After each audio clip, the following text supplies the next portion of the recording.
প্রবাসীরা বৈধভাবে কাজ করছে মালয়েশিয়ায়। ঘাম ঝরিয়ে দিনরাত খেটে সংসার চালাচ্ছে দেশে থাকা পরিবার।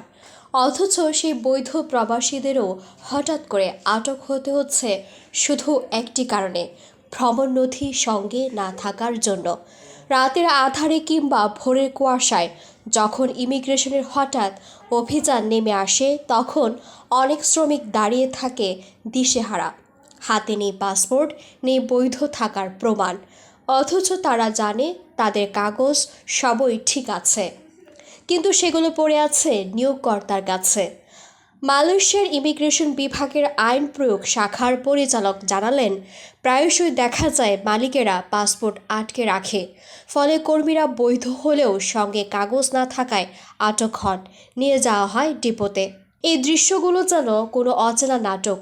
একদিকে বৈধ মানুষ, অন্যদিকে কাগজের অনুপস্থিতি, মাঝখানে দাঁড়িয়ে একরাশ অনিশ্চয়তা। পরিচালকের মতে এর সমাধান সহজ। কর্মীদের নথি অবশ্যই তাদের কাছেই রাখতে হবে বা কর্মস্থলের আশেপাশে নিরাপদে সংরক্ষণ করতে হবে। তাহলে অভিযানের সময় দ্রুততা দেখানো সম্ভব হবে, আটক হওয়া এড়ানো যাবে, ব্যবসার কাজও বাধাগ্রস্ত হবে না। তবে শুধু বৈধ কাগজপত্র নয়, আরও বড় একটি সতর্ক বার্তাও দিয়েছেন তিনি। অবৈধ বিদেশি কর্মীদের চাকরি দেওয়া যাবে না, আশ্রয় দেওয়া যাবে না, কারণ আইন ভাঙলে এর শাস্তি নিশ্চিত। এই সতর্কবার্তায় যেন লুকিয়ে আছে প্রবাস জীবনের অন্ধকার দিক। অনেকেই বৈধ থাকার স্বপ্নে বিদেশে আসে, অথচ এক টুকরো কাগজ নিয়োগকর্তার টেবিলে আটকা পড়ে তাদের জীবনে নেমে আসে দুর্ভোগ।